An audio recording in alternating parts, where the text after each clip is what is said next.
جگہ جی لگانے کی دنیا نہیں ہے، یہ عبرت کی جا ہے، تماشا نہیں ہے۔ الحمدللہ رب العالمین والصلاة والسلام علی سید الانبیاء والمرسلین، اما بعد فاعوذ باللہ من الشیطان الرجیم، بسم اللہ الرحمن الرحیم۔ الصلاة والسلام علیک یا رسول اللہ وعلی آلک واصحابک یا حبیب اللہ۔ الصلاة والسلام علیک یا نبی اللہ وعلی آلک واصحابک یا نور اللہ۔ مدنی چینل کے ناظرین، سلسلہ ایسا کیوں ہوتا ہے میں ایک مرتبہ پھر حاضر ہیں۔ یہ سلسلہ مدنی چینل کا ایک منفرد سلسلہ ہے جس میں آپ مختلف موضوعات پر بہت ہی مفید معلومات حاصل کر پاتے ہیں۔ الحمدللہ عز و جل آج کے اس سلسلے میں بھی آپ کے لیے بہت ساری معلومات کا مدنی گلدستہ ہے، لہٰذا اس سلسلے میں اچھے انداز میں توجہ کے ساتھ شامل رہیے اور اپنے علم میں اضافہ فرمائیے۔ آئیے پہلے ہم سلسلے میں شامل ہونے کے لیے اچھی اچھی نیتیں فرما لیتے ہیں۔ اللہ تعالیٰ کی رضا پانے اور ثواب آخرت کمانے کے لیے سلسلے میں شامل رہیں گے، اور اس سلسلے میں جو مدنی پھول بیان کیے جائیں گے ان پر عمل کر کے اپنی دنیا اور آخرت کو بہتر بنانے کی کوشش کریں گے۔ صلو علی الحبیب صلی اللہ تعالی علی محمد صلی اللہ تعالی علیہ وسلم۔ مدنی چینل کے ناظرین، آج کا جو سلسلہ ہے اس میں ہم نے 2-3 موضوعات کو جمع کیا ہے، اور اس سلسلے کو ایک لڑی میں پرونے کی کوشش کی ہے جس کو ہم نے نام دیا ہے کیا آپ کو یاد ہے؟ یعنی آپ نے پیچھے بھی سلسلے دیکھے ہیں اور ان میں بہت سارے مدنی پھول بیان کیے گئے، بہت ساری احتیاطیں بیان کی گئی ہیں، بہت ساری باتیں ایسی تھیں جن سے بچنے کا ذہن دیا گیا تھا اور ہمیں بتایا گیا تھا کہ یہ صحیح ہے، یہ غلط ہے۔ تو کیا آپ کو یاد ہے کہ ان سلسلوں میں کیا ہوا تھا؟ اور آج ہم وہ کون سے خاص سلسلے ہیں کہ جو ایسا کیوں ہوتا ہے کہ تحت نگران شورا دامت برکاتہم العالیہ نے بیان فرمائے اور ہم نے ان کو چوائس کر کے آج کے لیے چنا ہے۔ آئیے ہم اس کی طرف بڑھنے سے پہلے درود پاک کی ایک فضیلت سنتے ہیں، اور درود پاک پڑھنے کی کثرت کے ساتھ پڑھنے کا ذہن بنانے کی نیت سے اس فضیلت کے بعد درود پاک پڑھنے میں بھی شامل ہوں گے۔ چنانچہ حدیث پاک میں ہے، حضرت ابو ہریرہ رضی اللہ تعالی عنہ روایت کرتے ہیں، نبی کریم رؤوف الرحیم صلی اللہ تعالی علیہ وآلہ وسلم نے ارشاد فرمایا، یہ حدیث پاک مشکات شریف کی ہے، سرکار نے فرمایا کہ اس شخص کی ناک خاک آلود ہو جس کے پاس میرا ذکر ہوا اور اس نے مجھ پر درود پاک نہ پڑھا۔ پھر فرمایا اس شخص کی ناک خاک میں مل جائے کہ اس کے پاس رمضان کا مہینہ آیا اور وہ اس مہینے کی برکت سے اپنی مغفرت نہ کروا سکا۔ پھر فرمایا اس شخص کی ناک خاک آلود ہو جس نے اپنے والدین یا دونوں میں سے ایک کو بڑھاپے میں پایا اور ان کی خدمت کر کے اپنے لیے جنت کا سامان نہ کیا۔ اس حدیث پاک میں جہاں رمضان شریف کی اہمیت، والدین کی خدمت کی اہمیت بیان کی گئی ہے، وہیں اس حدیث پاک میں درود پاک پڑھنے کی بھی اہمیت بیان کی گئی ہے کہ سرکار علیہ الصلوۃ والسلام کا نام نامی اسم گرامی آئے اور امتی سرکار پر درود نہ پڑھے۔ یہ کیسے ہو سکتا ہے؟ عشق و محبت رکھنے والا یقیناً نام محمد سن کر درود پاک پڑھے گا۔ سرکار علیہ الصلوۃ والسلام نے دیگر احادیث میں درود پاک کی بہت ہی فضیلتیں بیان فرمائی۔ چنانچہ ایک روایت میں ارشاد فرمایا، بندہ جب تک مجھ پر درود پڑھتا رہتا ہے اللہ تعالیٰ کے فرشتے اس پر رحمت نازل کرتے رہتے ہیں۔ تو آئیے محبت سے درود پاک پڑھیے۔ اللہم صلی علی محمد وبارک وسلم صلاۃ و سلاما علیک یا سیدی یا حبیبی یا مکی یا مدنی یا عربی یا قرشی یا رسول اللہ۔ ایک بہت ہی پیاری اور دل کو مہکا دینے والی حدیث پاک سناتا ہوں، جس میں ہمارے لیے بہت سارے مدنی پھول ہیں۔ یہ حدیث پاک آپ بڑی غور سے سنیے، بخاری شریف کی حدیث ہے اور بڑی ایمان افروز ہے۔ اس حدیث پاک کو سننے کے بعد انشاءاللہ عز و جل ہمیں بہت کچھ سیکھنے کو ملے گا۔ چنانچہ حضرت سیدنا ابو ہریرہ رضی اللہ تعالی عنہ روایت کرتے ہیں کہ اللہ کے رسول مقبول بی بی آمنہ کے چمن کے مہکتے پھول صلی اللہ تعالی علیہ وآلہ وسلم نے ارشاد فرمایا، بنی اسرائیل میں ایک آدمی تھا، اس نے ایک آدمی سے 1000 دینار بطور قرض لیے، 1000 دینار قرض کے طور پر لیے۔ تو جس سے قرض مانگا گیا اس نے کہا کہ تم کوئی گواہ پیش کرو کہ جو تم قرض لے رہے ہو تو کوئی گواہ بھی تو ہونا چاہیے، میں تو تمہیں جانتا نہیں ہوں۔ تو قرض مانگنے والے نے کہا کفا باللہ شہیدہ، اللہ تبارک و تعالی ہی گواہ کافی ہے، اللہ تعالیٰ کی گواہی ہمارے لیے کافی ہے۔ پھر قرض دینے والے نے کہا کہ تم کوئی ضامن دو کہ تمہاری ضمانت دے کہ تم مجھ سے قرض لے رہے ہو تو واپس لوٹا بھی دو گے، کہ نہیں میں کیسے مان لوں کہ تم قرض واپس لوٹا دو گے۔ تو پھر قرض مانگنے والے نے کہا کفا باللہ کفیلا، یعنی اللہ تعالیٰ کی ضمانت ہی کافی ہے۔ تو اب قرض دینے والے نے کہا کہ تم بالکل سچ کہتے ہو، اور پھر اس نے ایک مدت کے لیے 1000 دینار اسے بطور قرض دے دیے۔ قرض لینے والا ان دیناروں کو لے کر سمندر کے پار چلا گیا۔ اب یہاں غور طلب بات یہ ہے کہ قرض لینے والا قرض لے کر سمندر کے پار چلا گیا، قرض دینے والا بھی مطمئن ہو گیا، اور یہاں جو گفتگو ہوئی وہ آپ نے سن لی۔ آگے کیا ہوتا ہے سنیے۔ جب وہ قرض لے کر چلا گیا، قرض ادا کرنے کی مدت جب قریب آئی کہ اب قرض دینا ہے، اور لینے والے نے لازمی سی بات ہے بڑی ہی اچھے انداز میں اس سے گفتگو کی تھی، جب یہ مدت قریب آئی کہ قرض واپس لوٹانا ہے تو اس نے کشتی تلاش کی کہ میں اب کشتی میں بیٹھ کر سمندر پار جاؤں اور جس سے قرض لیا تو اسے واپس کر دوں گا، مگر اس کو کوئی کشتی نہ ملی کہ وہ جس کے ذریعے سمندر پار کرتا۔ تو اب اس نے کیا کیا، کشتی نہیں ملی تو بھئی چلو ٹھیک ہے بھائی کوئی بات نہیں، نہ ملی تو دے دیتے، بعد میں دے دیں گے، جب موقع لگے گا تب دے دیں گے۔ ایسا نہیں کیا، بلکہ اس نے ایک انوکھا کام کیا، اور وہ انوکھا کام کیا تھا ذرا سنیے، حیرت اور بڑا ہی حیران کر دینے والا۔ اس نے کیا کیا، ایک لکڑی میں سوراخ کیا اور سوراخ کر کے اس میں وہ دینار ڈال دیے، اور اس میں ایک خط بھی تحریر کر دیا، اور کیل ٹھوک کر اس لکڑی کو اوپر سے بند کر دیا تاکہ اندر پانی وغیرہ سوراخ میں نہ جا سکے، اور اس لکڑی کو سمندر کے کنارے پر آ کر یہ کہہ کر سمندر کے اندر ڈال دیا۔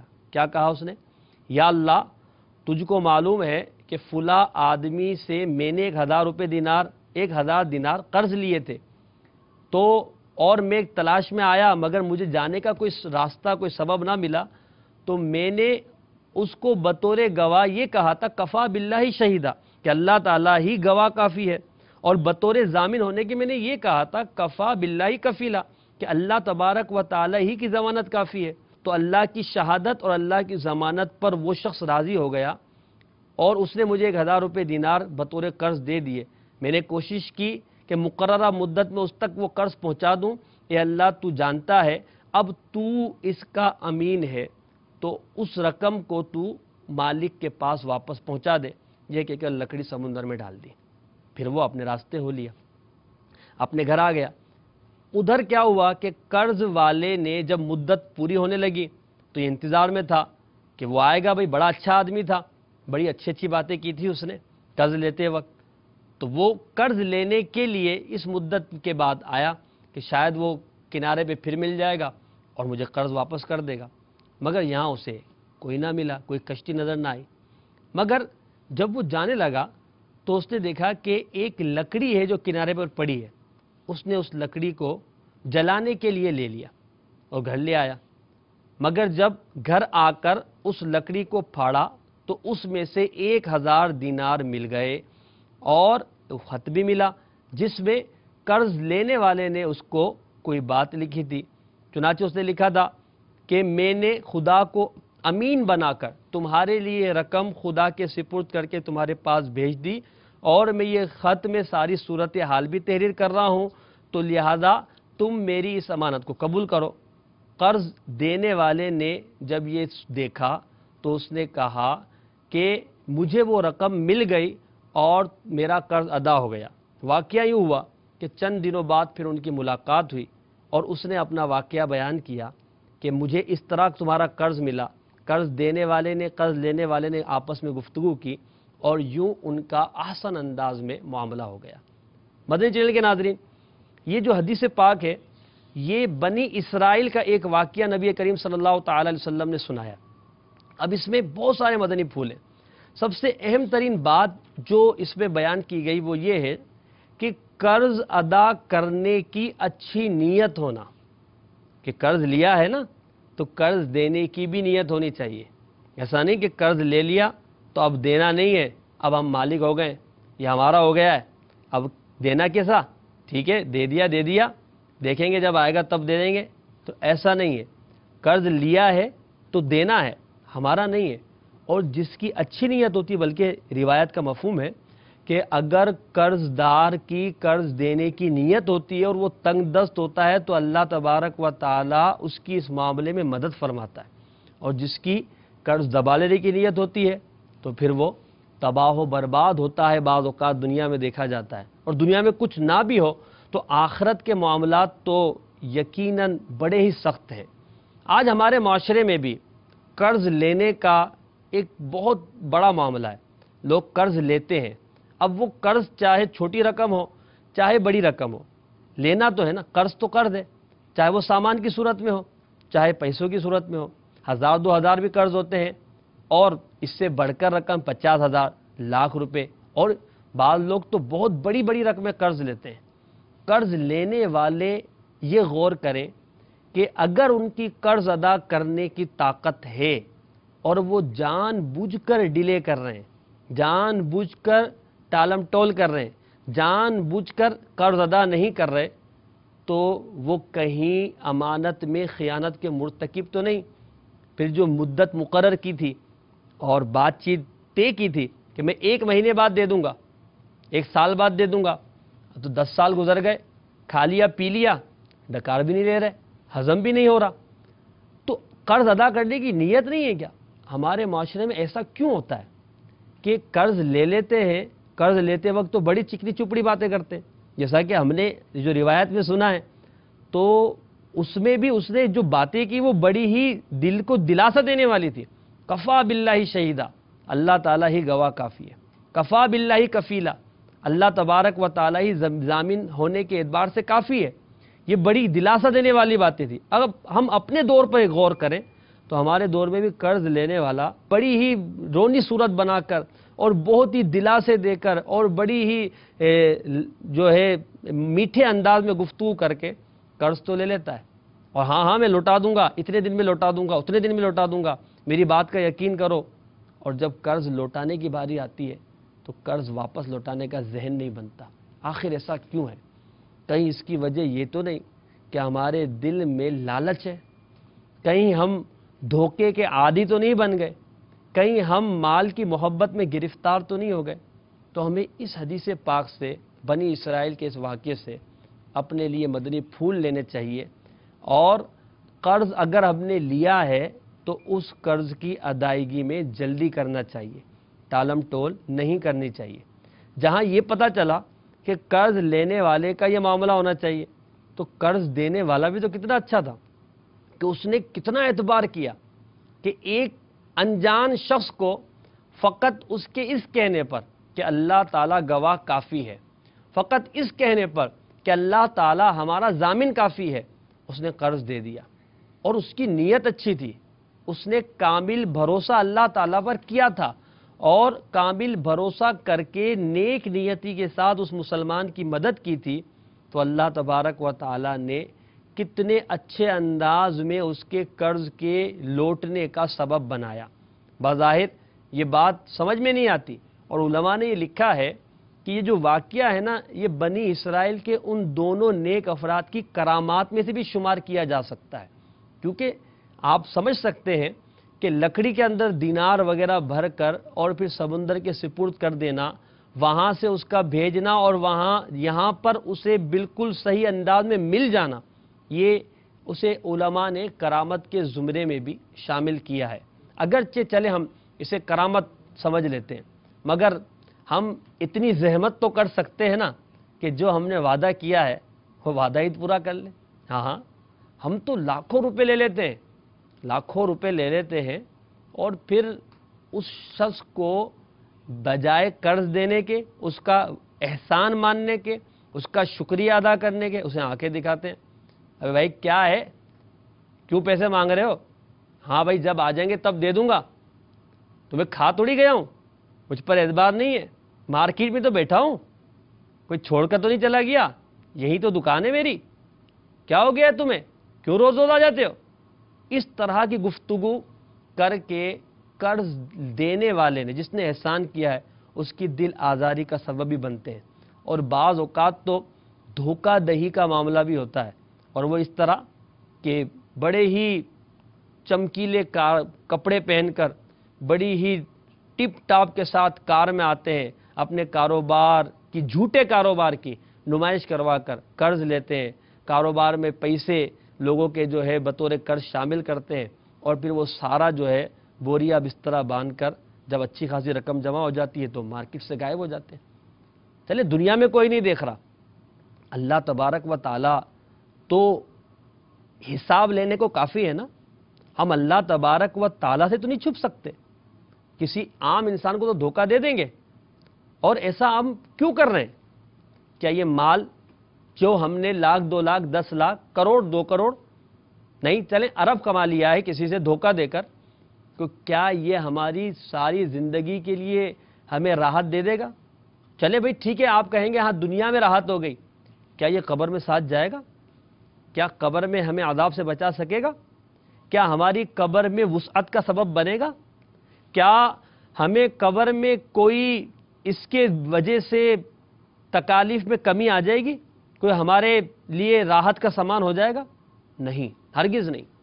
ٹھنڈے دل سے سوچئے کہ ہم نے یہ جو کیا ہے نا، یہ ہمارے لیے دنیا میں بھی وبال کا سبب بن سکتا ہے، اور آخرت میں بھی اگر توبہ کیے بغیر مر گئے اور قرض جس سے لیا ہے اس کو راضی کیے بغیر، اس کا ادا کیے بغیر اگر مر گئے تو کہیں ایسا نہ ہو کہ ہمارے لیے یہ سانپ و بچھو کی صورت میں قبر میں آ جائے۔ یہ جو حدیث پاک ہم نے قرض کے حوالے سے سنی، ہمارے معاشرے میں اگرچہ قرض لینے اور دینے کا ایک اچھا خاصا معاملہ ہوتا ہے، مگر دھوکے سے بچنے کا ذہن نہیں، وعدہ پورا کرنے کا ذہن نہیں۔ اس نے دیکھیں وعدہ پورا کرنے کے لیے پوری کوشش کی، تلاش کیا، نہیں ملی، کشتی نہیں ملی، تو اب اپنی تئی کوشش کر کے اس نے مال پہنچانے کے لیے راستہ اختیار کیا۔ تو کیا ہم اپنے ذہن میں یہ بات بھی رکھتے ہیں کہ ہاں بھئی مجھے دینا ہے، لیا ہے تو میرا اپنا نہیں ہے، بلکہ جس کا ہے، جس سے لیا ہے اسی کی ملکیت ہے؟ تو یہ اگر ہمارا ذہن ہے اور وعدہ پورا کرنے کا ذہن، کہ مسلمان نے وعدہ کیا ہے نا، زبان دی ہے، اپنی زبان سے اقرار کیا ہے، میری زبان سے کہا ہوا کلمہ غلط کیسے ہو سکے؟ تو آئیے آج کے اس سلسلے میں ہم یہ نیت کر لیتے ہیں کہ اگر ہم نے کسی سے قرض لیا ہے اور ہماری ادا کرنے کی طاقت ہے تو جلد سے جلد، بلکہ کل نہیں آج ہی اٹھ کر اس کے پاس جا کر اس کا قرض ادا کر دیں، اور اگر طاقت نہیں ہے تو اس سے جا کر مہلت لیں، اور اس کی اگر دل آزاری ہوئی ہے تو اس سے معافی بھی مانگے، اور اپنی آخرت کو، اپنی دنیا کو بہتر بنانے کی کوشش کیجیے۔ یاد رکھیے اگر ہماری نیت اچھی ہوگی، اچھی نیت کے ساتھ اگر ہم یہ معاملہ کرنے جائیں گے تو اللہ تبارک و تعالی ہمارا کارساز و مددگار ہوگا، ہماری ایسے غیب سے اسباب بنیں گے ہمارے لیے کہ قرض جو ہے انشاءاللہ عز و جل ادا ہو جائے گا۔ نیت صاف منزل آسان، یہ مقولہ، یہ محاورہ تو آپ نے سنا ہوگا نا، نیت صاف منزل آسان، نیت میں خطرہ جھولی میں پترا۔ امیر حسن فرماتے ہیں جس کی نیت خراب ہوتی ہے تو اس کے معاملات بھی خراب ہو جاتے ہیں۔ تو اپنی نیت صاف کر لیجئے، اور جس سے قرض لیا ہے اس کو ادا کر دیجئے یا اس سے مہلت لے لیجئے، اور دھوکے سے بچیے۔ وعدہ خلافی سے بچیے، انشاءاللہ آپ اپنے اندر سکون پائیں گے۔ صلو علی الحبیب صلی اللہ تعالی علی محمد۔ مدنی چینل کے ناظرین، آج کا یہ سلسلہ ایسا کیوں ہوتا ہے، اس میں انشاءاللہ ہم آپ کو مختلف مدنی گلدستے دکھائیں گے، جس میں ہم نے پچھلے سلسلوں میں جو نگران شورا نے مدنی پھول دیے ہیں مختلف معاملات کے حوالے سے، جیسے کہ دھوکے کے حوالے سے، اسی طرح اور بھی بہت سارے سلسلے ہوئے ہیں جس میں نگران شورا نے ہمیں سمجھایا ہے، احتیاطی تدابیر بتائی ہیں۔ انشاءاللہ عز و جل ہم اس کے متعلق سنیں گے۔ ابھی ہم کچھ دیر میں آپ کو ایک مدنی گلدستہ دکھائیں گے، آپ دیکھیے گا دھوکے کے بارے میں، اور وہ بڑا انوکھا دھوکا ہے کہ کیا ایسا بھی کوئی کر سکتا ہے کہ چلو یار انسان کے ساتھ تو دھوکا، دوست کے ساتھ دھوکا، بھائی کے ساتھ دھوکا، دکاندار کے ساتھ دھوکا، کبھی کبھی اپنے ابا کو بھی چکما دے دیتے ہیں، جی ہاں، اپنے بہت ہی قریبی رشتہ دار کو بھی دھوکا دیا جا سکتا ہے، استاد کو بھی دھوکا دے دیتے ہیں، سیٹ کو بھی دھوکا دیا جا سکتا ہے۔ مگر جس دھوکے کے بارے میں ہم آپ کو بتانے جا رہے ہیں اور جو مدنی گلدستہ آپ کو دکھا رہے ہیں، آپ دیکھیں گے تو آپ کو حیرت ہوگی کہ دیکھیں کہ ایسے بھی لوگ ہیں کہ جو اس طرح کا بھی دھوکا دیتے ہیں۔ تو آئیے ہم اس مدنی گلدستے کی طرف چلتے ہیں اور دیکھتے ہیں آخر یہ دھوکا کیسا دھوکا ہے۔ صلو علی الحبیب صلی اللہ تعالی علی محمد صلی اللہ علیہ وآلہ وسلم۔ دنیا کی محبت ہر برائی کی جڑ ہے کہ مارکیٹ تو مارکیٹ، بازار تو بازار، دھوکہ دینے والوں نے مسجد کے اندر آ کر بھی دھوکے دیے، مسجد کی کمیٹی کو چونا لگایا، ایسے دھوکے دیتے ہیں اور ایسا عجیب انداز اختیار کرتے ہیں۔ یہاں مسجد کے اندر ہمارے پاس ایک آدمی آیا کمیٹی والوں کے پاس، اور اس کا جو تھوڑا سا جو فرج خراب تھا، کہیں کہیں سے ماربل جو نکل رہا تھا، کہنے لگا کہ ہماری طرف سے رگڑائی ہو جائے گی، ہم آپ کو رگڑائی یہاں کروا دیتے ہیں۔ کمیٹی والوں نے بولا ٹھیک ہے، اگر آپ رگڑائی کراتے ہیں تو کروا دیں۔ تو ان لوگوں نے کیا کیا کہ دوسرے دن جو ہے 2 مشینیں لا کے یہاں پر چھوڑ دیں اور رگڑائی پہ بندے لگا دیے۔ ایک دن رگڑائی کی، دوسرے دن اس آدمی نے کمیٹی والوں سے کہا کہ آپ ایسا کریں کہ پالش آپ کی طرف سے ہوگی، لہذا پالش کے آپ پیسے دے دیں۔ تو وہ پالش کے پیسے اس کو دے دیے کمیٹی والوں نے، چلو یہ مشینیں تو یہاں چلا رہے ہیں تو پالش لے کے آ جائیں۔ وہ پالش لے کے لیے چلا گیا۔ شام کو یہ رگڑائی والوں نے بولا کہ بھائی ہمیں تو آپ پیمنٹ دو۔ تو کمیٹی والوں نے بولا بھائی وہ آدمی نے تو ہمارے کو یہ کہا تھا کہ رگڑائی میں اپنی طرف سے کروا رہا ہوں۔ بولا نہیں ایسا نہیں ہوا، کہ وہ اس نے ہمارے کو یوں بولا ہے بھائی آپ رگڑائی کریں، کمیٹی والے آپ کو پیمنٹ دیں گے۔ کمیٹی والوں نے بولا بھائی اس طرح تو نہیں، ہمارے سے تو یہ کہا تھا کہ رگڑائی میں کراؤں گا، پالش آپ کروائیں گے۔ پالش کے پیسے وہ بندہ لے گیا جو اپنی طرف سے رگڑائی کرانے کے لیے بول گیا، پالش کے پیسے وہ لے کے چلا گیا۔ رگڑائی والے بیچارے جو ہے ان کے ساتھ بھی فراد گیا، مسجد کے ساتھ بھی کام ادھورا ہی رہ گیا ہمارا۔ اب کیا کہیں گے اس کو، کہتے ہیں نا کہ وہ گری ہوئی قوم، یہ کس طرح مطلب لوگوں کو دھوکہ دیتے ہیں، کس طرح لوگوں کو لوٹتے ہیں، مذہب اور دین کے نام پر لوگوں کو لوٹ رہے ہیں۔ دیکھیے کسی کو آدمی زہر دے نا تو اس کو پتہ ہے یہ زہر ہے، تو وہ زہر کو زہر سمجھ کے ہی کھا لے گا، زہر کو زہر سمجھ کے ہی پی لے گا، اس کو پتہ ہے کہ میں زہر ہی کھا رہا ہوں، میں زہر ہی پی رہا ہوں۔ لیکن شہد دکھا کر زہر پلانا تو لوگوں کا شہد سے اعتماد نہ اٹھ جائے۔ آپ کو کچھ نہیں ملا، آپ کو مسجد ملی، مسجد کی کمیٹی ملی، کمیٹی والوں کا جیب کا پیسہ تھوڑی جاتا ہے۔ آپ اللہ کے نام پر اللہ کے گھر کے لیے جو چندہ دیا گیا وہ لوٹ کر چلے گئے، اور آپ کیا سمجھتے ہیں کہ آپ یہ لوٹ کر کوئی خوشحال ہو جائیں گے؟ آپ سوچئے تو صحیح، آپ کا بنے گا کیا؟ یہ روپیہ جو آپ نے لے لیا دھوکے سے، جو بھی دھوکہ باز اس وقت ہمارے ساتھ مدنی چینل پر ہے، دھوکہ دیتے ہیں، ملاوٹ کرتے ہیں، فریب کرتے ہیں، جو خیانت کرتے، جو مطلب اس طرح کے لوگوں کو کرتے ہیں، یہ فراڈ یہ قسم کے جو لوگ ہیں، یہ سب کے سب توجہ کریں۔ یہ پیسہ جو آپ نے لے لیا، ڈنڈی مار کر لے لیا، جو بھی کر کے لے لیا، لوگوں کو دھوکہ دے دیا، اتنا میٹر تھا اتنا میٹر پہنا دیا، اتنا وزن لکھا تھا اتنے وزن میں پہنا دیا، اتنا مطلب کہ وہ آئٹم تھی وہ آئٹم میں آپ نے پہنا دیا، یہ سب آپ نے کر دیا، کرنا تھا جو کر لیا۔ اب کیا، پیسے آ گئے، کھا بھی لیا، خرچ بھی کر دیا، گھر بھی لے لیا، کار بھی لے لی، بیوی کا سونا بھی بنا دیا، بچوں کی تعلیم بھی ہو گئی، عزت بھی مل گئی، پیسہ کہاں ہے وہ والا؟ ختم ہو گیا؟ نہیں، باقی ہے، وہ اپنی جگہ کھڑا ہوا ہے، جو آپ نے دھوکہ دے کر لیا نا اپنی جگہ کھڑا ہوا۔ آپ ابھی توبہ بھی کر لو نا، وہ پیسہ اپنی جگہ کھڑا ہوا ہے، وہ جس کا ہے، جس کا دھوکہ دے کر لیا ہے، اس کے بارے میں آپ کو غور کرنا پڑے گا، وہ آپ کا نہیں تھا، آپ نے لوٹا ہے، آپ نے دھوکہ دیا ہے، آپ نے فریب کیا ہے، چیٹنگ کی آپ نے، یو آر اے چیٹر، آپ چیٹر ہیں،